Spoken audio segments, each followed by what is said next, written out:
अब काली नाग को होश आ गया। काली नाग ने भगवान की स्तुति आरंभ की। बड़ी प्यारी स्तुति है। यद्यपि केवल 4 ही श्लोक हैं इस स्तुति के, केवल 4 श्लोक, पर बड़ी विलक्षण स्तुति है। स्तुति में प्रायः स्तुत्य का गुणगान होता है। विठल जी जिसकी हम स्तुति करते हैं उसका गुणगान करते हैं, लेकिन ये ऐसी विचित्र स्तुति है जिसमें वो भगवान का गुणगान नहीं कर रहा है, अपने दोषों का वर्णन कर रहा है और सारा दोष भगवान पर मढ़ रहा है। फिर भी भगवान इस पर प्रसन्न हो गए। आप कहेंगे ऐसी क्या विशेषता है इसकी स्तुति में जो भगवान इस पर इतने राजी हो गए। महाराज जी ये 4 श्लोकों में भगवान की स्तुति करता है और भगवान 4.5 श्लोकों में इससे बातचीत कर रहे हैं। स्तुति 4 श्लोकों की है और भगवान का वक्तव्य 4.5 श्लोकों में। ऐसी कौन सी बात है जिस पर ठाकुर जी इतने रीझ गए।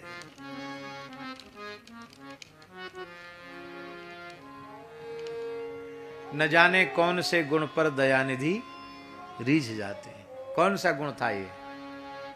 काली नाग का सबसे बड़ा गुण है कि उसने भगवान के सामने कोई छल कपट नहीं रखा, अपने आप को खोल कर रख दिया भगवान के सामने। यही भगवान को प्रिय है। निर्मल मन जन सो मोहि पावा, मोहि कपट छल छिद्र न भावा। ये इसकी सबसे बड़ी विशेषता है। इसकी वाणी में कहीं कपट छल छिद्र नहीं है। हम लोग बनावटीपन नहीं छोड़ पाते, ना भगवान के सामने बनावटीपन छोड़ें, ना संत के सामने बनावटीपन छोड़ें। संसार के सामने तो बनावटीपन रहता ही है। हरि गुरु संतों के सामने भी हम बनावटीपन ही प्रदर्शित करते हैं, असलियत उनके सामने नहीं रखते हैं। हम जैसे हैं नहीं वैसा अपने आप को उनके सामने प्रमाणित करते हैं। अरे भाई ठाकुर जी से कुछ छिपा हुआ है क्या। जब छिपा हुआ नहीं है तो आप कैसे प्रमाणित करोगे।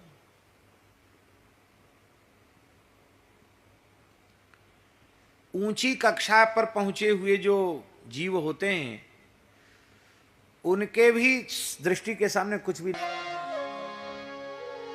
अब ध्यान से सुने काली नाग की स्तुति। काली नाग क्या कह रहा है। काल्य उवाच वयं खला सहोत्पत्त्या तामसा दीर्घमन्यवः स्वभावो दुस्त्यजो नाथ लोकानां यद सद्ग्रह।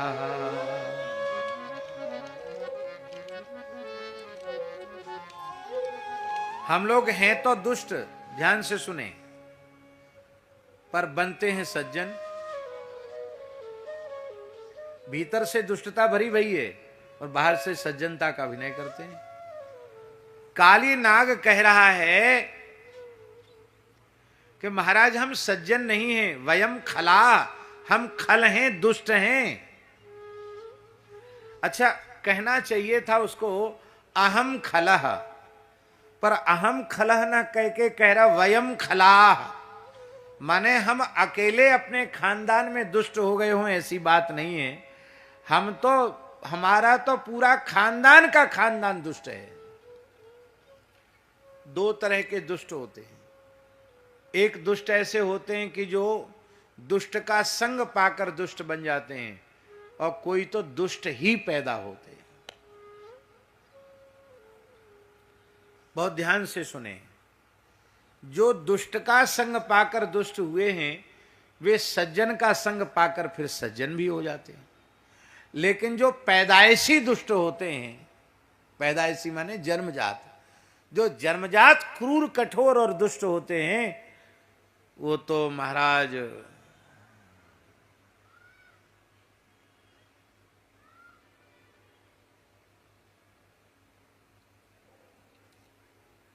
कहीं चले जाएं, उनमें सुधार नहीं होता है। फूलई फरई न बेत जदपि सुधा बरसही जलद, मूर्ख हृदय न चेत जो गुरु मिलही विरिंची। उनमें परिवर्तन नहीं होता। काली नाग कह रहा है हम सब तो जन्मजात दुष्ट हैं और आप तो सात्विक जीवों से प्रेम करते हैं, हम तो घोर तमोगुणी हैं, तामसा। आपके भक्त क्रोध रहित होते हैं पर दीर्घ मन्यवः, हम तो महाक्रोधी हैं, बहुत लंबे समय तक भी क्रोध का बदला चुकाना भूलते नहीं है।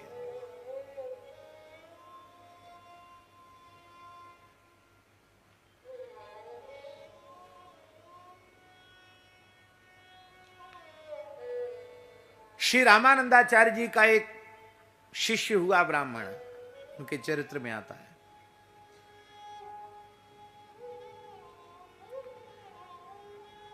वो प्रत्येक जन्म में सर्प दंशन से उसकी मृत्यु होती थी और वह ब्राह्मण जातिस्वर था, अपने कई जन्मों की याद थी उसको।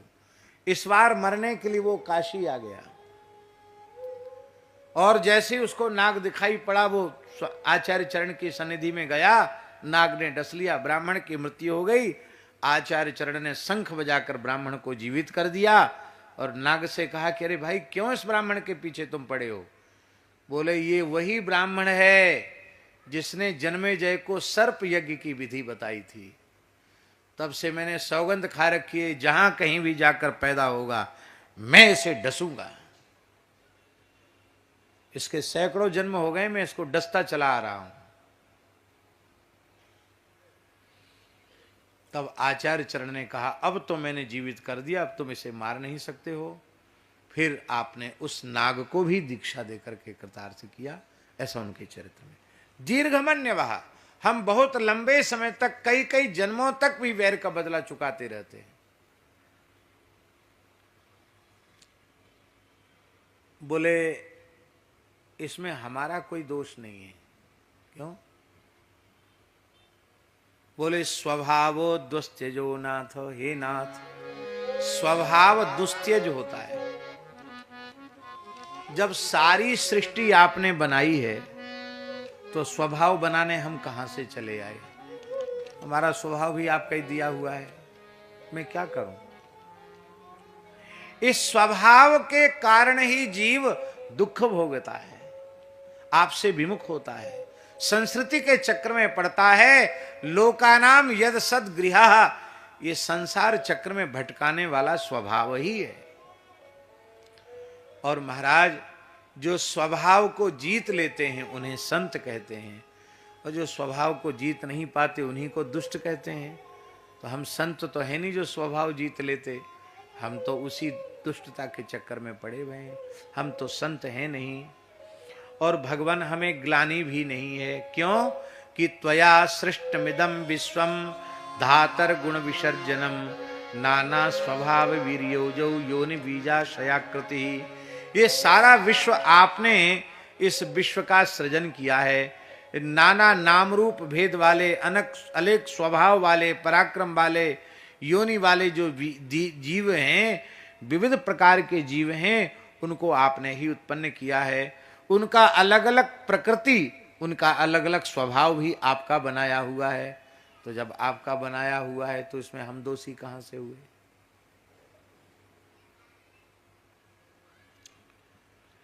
और भगवान तुम कहो कि नहीं, तुमको अपने स्वभाव को सुधारना चाहिए, तो वयम तत्र च भगवान सर्पा जात्युरुमन्नवः, हम सज्जन साधु महात्मा नहीं हैं, हम तो सर्प हैं और हम तो क्रोधी स्वभाव के होते ही हैं। कथम त्यजामस्त्वन्मायाम दुश्चजाम मोहिता स्वयं। हे भगवान, आपकी माया को बड़े बड़े योगींद्र महामुनीन्द्र भी जीत नहीं पाते हैं, हम तो दुष्ट हैं, हम आपकी माया को कैसे जीत लें? हम तो आपकी माया में मोहित हो रहे हैं। हे भगवान, सारे जगत के कारण आप हैं, तो हमारे इस दुष्ट स्वभाव के कारण भी आप हैं। पर फिर भी आपको हमें अपनाना पड़ेगा। भगवान हंसने लगे, बोले क्यों अपनाना पड़ेगा? जबरदस्ती? बोले हाँ, आपको तो अपनाना ही पड़ेगा। क्यों? पंसारी अलग अलग अपने दुकान के खानों में अलग अलग वस्तुएं रखता है। पंसारी तो जानते कि नहीं? जिस डिब्बे में काली मिर्च रखी, हाथ डालेगा तो काली मिर्च मिलेगी। जिस डिब्बे में मिश्री रखी, हाथ डालेगा तो मिश्री मिलेगी। जिस डिब्बे में सौंठ रखी है, हाथ डालेगा सौंठ मिलेगी। जिस डिब्बे में पीपली रखी है तो हाथ डालेगा तो पीपली मिलेगी। ऐसा तो नहीं है कि काली मिर्च के डिब्बा में हाथ डालने पर मिश्री निकल आवे, मिश्री के डिब्बा में की जगह काली मिर्च निकल आवे। ऐसा तो है नहीं।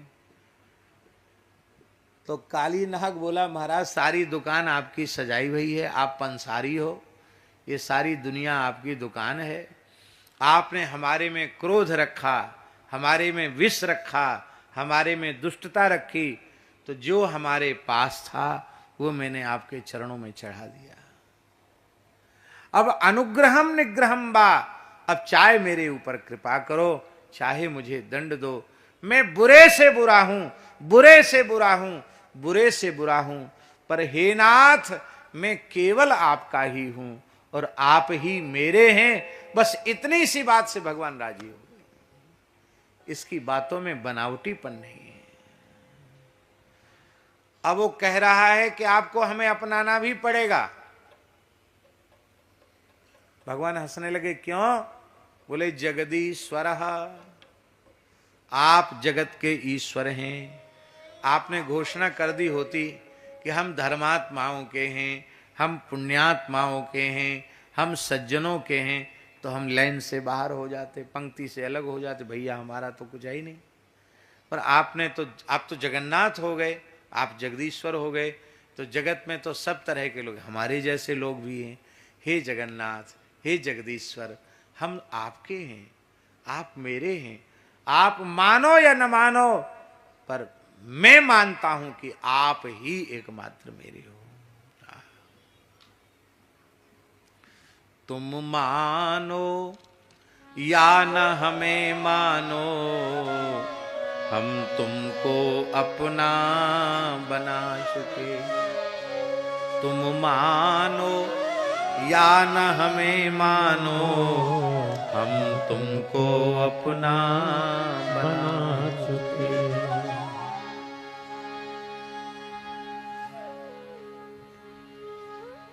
भगवान प्रसन्न हो गए। भगवान ने कहा, कालिय जाओ, तुम समुद्र में चले जाओ, रमणक द्वीप चले जाओ। जो हमारा तुम्हारा स्मरण करेंगे उनको नाग दंशन से भय नहीं रहेगा। जो इस काली हृदय में आकर देवताओं का, पितरों का तर्पण करेंगे, वे संपूर्ण पापों से मुक्त हो जाएंगे। तो काली दह में स्नान की बड़ी महिमा है। काली नाग ने कहा, महाराज आपका वाहन गरुड़ मेरा भक्षण कर जाएगा। तब भगवान ने कहा, नाद्यान मदपाद लांछितम, मदपाद लांछितम न अद्यात। मेरे चरणों के चिन्ह से युक्त होने के कारण अब गरुड़ तेरा भक्षण नहीं करेंगे। गरुड़ तोरे तुझे अपने हृदय से लगाएंगे। गरुड़ जी का एक ध्यान प्रसिद्ध है पुराणों में, जिसमें एक नाग को गरुड़ जी अपनी छाती से लगाए हुए हैं। वो नाग कौन है? वो वही काली नाग है जिसके फणों पर भगवान ने नृत्य किया। अर्थात जो स्वाभाविक शत्रु है गरुड़ जी का, आज वह भी प्रिय हो गया, क्योंकि भगवान के चरण कमल उसके मस्तक पर पड़ गए। इस नाग ने और नाग पत्नियों ने भगवान को दिव्य वस्त्र धारण कराए, मणियों के हार धारण कराए और दिव्य चंदन का लेप किया। कमल की सुंदर माला भगवान को धारण कराई। पूजयित्वा जगन्नाथम प्रसाद्य गरुड़ध्वजम ततः प्रीतोभ्यनुज्ञातः परिक्रम्याभिवंद्यतम। भगवान जगन्नाथ गरुड़ध्वज का पूजन करके, उनकी आज्ञा पा करके, उनकी परिक्रमा करके, और वह अपने इष्ट मित्रों के सहित, परिवार के सहित रमणक द्वीप चला गया। बोलो भक्तवत्सल